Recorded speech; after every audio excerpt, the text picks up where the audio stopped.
Good morning बच्चों, मैं BL Agarwal आज आपको इस लेक्चर में सेमेस्टर 6 का एक सब्जेक्ट फिनेंशियल मैनेजमेंट का एक चैप्टर लिवरेज का एक प्रॉब्लम सोल्व करके समझाने का कोशिश करूंगा। उम्मीद करूंगा आपको 100% समझ में आएगा। आप लोग वीडियो को पॉज करके क्वेश्चन को लिख लो, मेरे साथ धीरे धीरे सोल्व करो, देखो आपको 100% समझ में आ जाएगा। ठीक है, ये रख दिया आपके सामने एक problem. A firm has sales 6 lakh, देखिए सेल्स दिया है 6 लाख रुपया, वेरिएबल कॉस्ट 360, अब फिक्स्ड कॉस्ट 80,000। तो सबसे पहले सेल्स है, सेल्स में वेरिएबल कॉस्ट माइनस करेंगे कंट्रीब्यूशन, फिक्स्ड कॉस्ट माइनस करेंगे EBIT। इसके अलावा देखिए डेप्ट मीन्स लोन, 3.5 लाख का लोन है, 10% इंटरेस्ट है। तो 3.5 लाख का 10% 35,000 इंटरेस्ट हुआ, इंटरेस्ट माइनस करेंगे EBT। Equity share capital 4 lakh है, 100 रुपये वाला शेयर है, इट मीन्स 4,000 शेयर है, 100 रुपये वाला। अच्छा, इस बार ध्यान दीजिएगा, प्रीफरेंस शेयर कैपिटल भी है, 2,50,000 है रुपीज में, 10% है, तो प्रीफरेंस डिविडेंड आपका 25,000 हो जाएगा। कंपनी 50% टैक्स ग्रुप में है। आपको कैलकुलेट करना है operating leverage, financial leverage, combined leverage. Leverage calculate करना है तो लीवरेज कैलकुलेट करने के लिए इनकम स्टेटमेंट प्रिपेयर करना होगा। सेल्स में से variable cost, fixed cost minus करेंगे, इंटरेस्ट, टैक्स, इस बार प्रीफरेंस डिविडेंड भी माइनस कर देंगे, और एक चीज आपको कैलकुलेट करके दिखा देंगे, EPS, earning per share. Okay, उसके बाद देखिए यहाँ क्वेश्चन को चेंज किया जा रहा है। बोला है सेल्स वॉल्यूम, अगर सेल्स मेरा 5% इंक्रीज करेगा तो अर्निंग पर शेयर क्या होगा। तो इसका मतलब दोबारा हमको एक इनकम स्टेटमेंट बनाना होगा जहाँ सेल्स जो 6 लाख है, 6 लाख को 5% इंक्रीज करा देंगे, दैट इज 6,30,000। फिर उसी प्रोपोर्शनेट हमको वेरिएबल कॉस्ट पे भी इफेक्ट देना होगा। ओके, तो ये सेकंड क्वेश्चन हो गया। सबसे पहले हम लोग एक इनकम स्टेटमेंट बना लेते हैं, operating leverage, financial leverage, combined leverage calculate कर लेते हैं, उसके बाद फिर इसको सोचा जाएगा। ठीक है, चलिए इसको सोल्व करके देखते हैं। ये रख दिया आपके सामने इनकम स्टेटमेंट। इनकम स्टेटमेंट में पहला आइटम होता है सेल्स, और सेल्स से माइनस होता है आपका वेरिएबल कॉस्ट। ओके, सेल्स था 6 लाख रुपया, अब वेरिएबल कॉस्ट दिया था 360, तो सेल्स से वेरिएबल कॉस्ट माइनस कर देंगे 240, और 240 हो गया आपका कंट्रीब्यूशन। क्लियर, तो सबसे पहले सेल से वेरिएबल कॉस्ट माइनस कर दिया। ओके, कंट्रीब्यूशन आ गया। अब इससे माइनस करेंगे आपका fixed cost. Fixed cost question में दे रखा है आपको 80,000, इसको माइनस करेंगे, ये आएगा आपका 160। इसका नाम देते हैं EBIT, earning before interest and tax. इससे माइनस करेंगे इंटरेस्ट।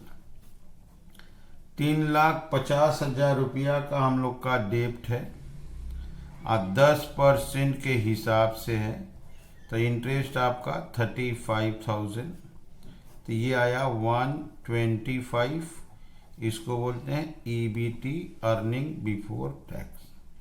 इसके बाद यहाँ टैक्स माइनस होगा, टैक्स 50% है, तो 1,25,000 जो आया था इसका 50% 62,500, result is 62,500 EAT, earning after tax. Okay, तो सबसे पहले सेल्स लिए, वेरिएबल कॉस्ट माइनस किए कंट्रीब्यूशन, फिक्स्ड कॉस्ट माइनस किए EBIT, इंटरेस्ट माइनस किए EBT, टैक्स माइनस किए EAT। एक बार आप क्वेश्चन को देख लो, ये देखो सेल्स है, वेरिएबल कॉस्ट, फिक्स्ड कॉस्ट, डेप्ट है 350, 10% इंटरेस्ट हो गया, इक्विटी कैपिटल देखिए 4 लाख है, 100 रुपये वाला, 4,000 शेयर होगा।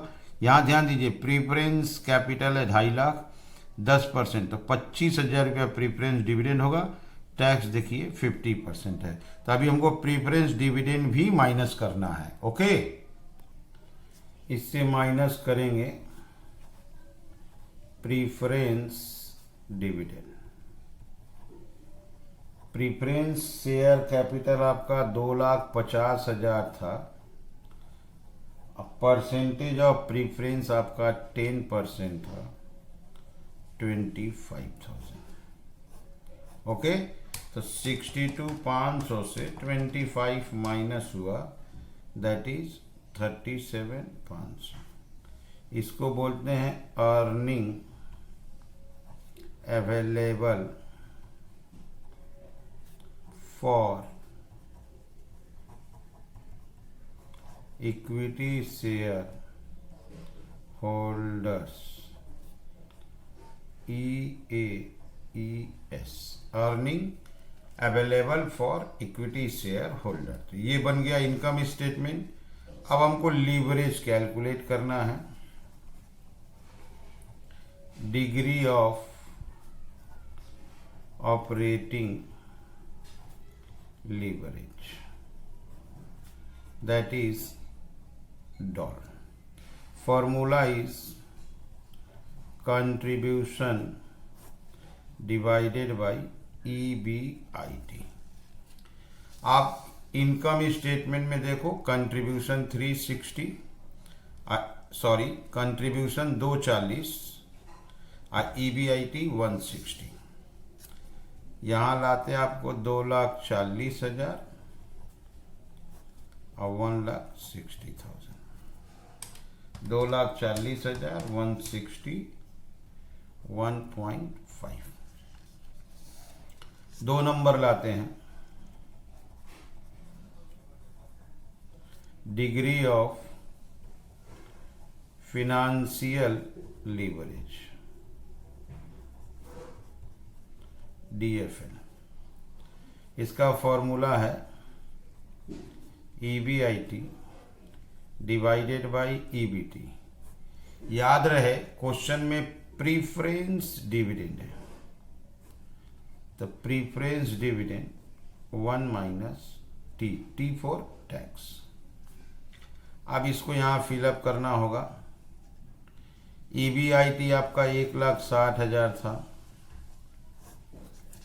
यहाँ देखिए EBIT 1,60,000 था। EBT देखिए 1,25,000 है। टैक्स रेट देख लीजिए आप, टैक्स रेट 50% है। प्रीफरेंस डिविडेंड भी देख लीजिए 25,000 है। यहाँ था EBIT डिवाइडेड बाय EBT हुआ 1,25,000 माइनस प्रीफरेंस डिविडेंड है 25,000, 1 माइनस 0.5। तो ये 25,000 जो है डिवाइडेड बाई 0.5 50,000 बन जाएगा और 1,25,000 से वापस जाएगा, तो ये हो जाएगा 1,60,000 divided by 75,000। 1,60,000 divided by 75,000, result will B 2.13। अगर किसी प्रॉब्लम में प्रीफरेंस डिविडेंड होता है तो प्रीफरेंस डिविडेंड होने से आपको फिनेंशियल लीवरेज का फॉर्मूला चेंज करना होगा। EBIT divided by EBT minus preference dividend divided by 1 minus T करना होगा। ओके, तब इसको चेंज करते हैं। In case of preference dividend हम लोग फिनेंशियल लीवरेज को चेंज कर लेते हैं। Okay, number 3, degree of combined leverage, degree of combined leverage, DCL, operating leverage into financial leverage 1.5 into 2.13, 1.5 into 2.13, 3.20। Okay, और एक कैलकुलेट करते हैं। Number 4, earning per share. Earning per share that is EPS। Important one है EPS। Preference dividend अगर ना हो तो EAT divided by number of share करते हैं। अब प्रीफरेंस डिविडेंड अगर हो तो प्रीफरेंस डिविडेंड माइनस करने के बाद जो आता है that is EAES divided by number of equity share. EAES आपके सामने है 37,500 और नंबर ऑफ शेयर आपका 4,000। 37,500 divided by 4,000, result will be 9.375। Okay, तो आप देखो सबसे पहले income statement as usual develop किए, प्रीफरेंस डिविडेंड माइनस करके EAES कैलकुलेट कीजिए, 3 लीवरेज निकाले जिसमें फिनेंशियल लीवरेज का फॉर्मूला चेंज करेंगे अगर क्वेश्चन में प्रीफरेंस डिविडेंड होता है तो। ओके, उसके बाद EPS का भी फॉर्मूला चेंज हो गया, EAES divided by number of equity share. ठीक है, अब चलिए इसका सेकेंड पार्ट करते हैं। सेल्स को 5% इंक्रीज कराने के बाद EPS कितना होगा। क्लियर है? ये देखो, अगर हम लोग सेल्स को 5% इंक्रीज करें तो EPS कितना होगा, अर्निंग पर इक्विटी शेयर। यहाँ सेल देखो 6 लाख था, वेरिएबल कॉस्ट को भी देखिएगा 3,60,000 था, इसका मतलब 60% था। अब सेल को बढ़ाएंगे 5%, 30,000, 36 होगा, तो हमको वेरिएबल कॉस्ट भी चेंज होगा, तो 36 का 60% निकाल देंगे। फिक्स कॉस्ट में नो चेंज, इंटरेस्ट में नो चेंज। ठीक है, टैक्स 50%, प्रीफरेंस डिविडेंड वही 10%, 25,000। तो चलिए पहले इनकम स्टेटमेंट बनाते हैं। तो ये अपना जो सेल्स था 6 लाख था, प्लस 5% बढ़ा देते हैं 36, इसमें से माइनस होगा वेरिएबल कॉस्ट 6,30,000 का 60%।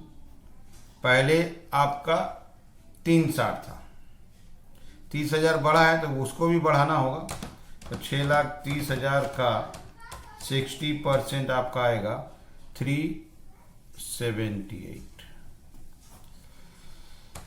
माइनस कर दिए 252। This is our contribution minus fixed cost जो था वही रहेगा 80,000। ओके, फिक्स्ड कॉस्ट 80,000 था तो 172। ये आया आपका EBIT माइनस इंटरेस्ट। पहले इंटरेस्ट आपका 35,000 था, तो माइनस किए 35,000, 137। क्लियर है? ये हो गया आपका EBT minus tax 50%, 68,500, 68,500, this will be EAT। अच्छा, क्वेश्चन में प्रीफरेंस डिविडेंड है तो प्रीफरेंस डिविडेंड भी माइनस करना होगा। प्रीफरेंस डिविडेंड 25,000 था, माइनस 25,000, 43,500। इसको बोलते हैं earning available for equity share holders. Clear? EAES। अब हमको कैलकुलेट करने को बोला गया है earning per share, that is EPS। Earning per share का फॉर्मूला देते हैं EAES divided by number of equity share. EAS 43,500 और शेयर का नंबर हम लोग जानते थे 4,000 इक्विटी शेयर का, तो आ गया 10.875। ओके, तो सेल को बढ़ाए, सेल 5% बढ़ा दिए, 6 की जगह 36 हो गया। वेरिएबल कॉस्ट सेल का 60% है, वो आप यहाँ देखोगे समझ में आएगा। 6 लाख का सेल था, 360 वेरिएबल कॉस्ट था, तो 60%। तो यहाँ 630 का 60% कैलकुलेट किए, 252 आ गया contribution. Fix cost no change, interest no change, tax 50%, preference dividend no change. EAES को नंबर ऑफ शेयर से डिवाइड कर देंगे तो आपका EPS आ जाएगा 10.875। ठीक है, उम्मीद करते हैं आपको ये जरूर समझ में आया होगा। Okay, thank you, bye.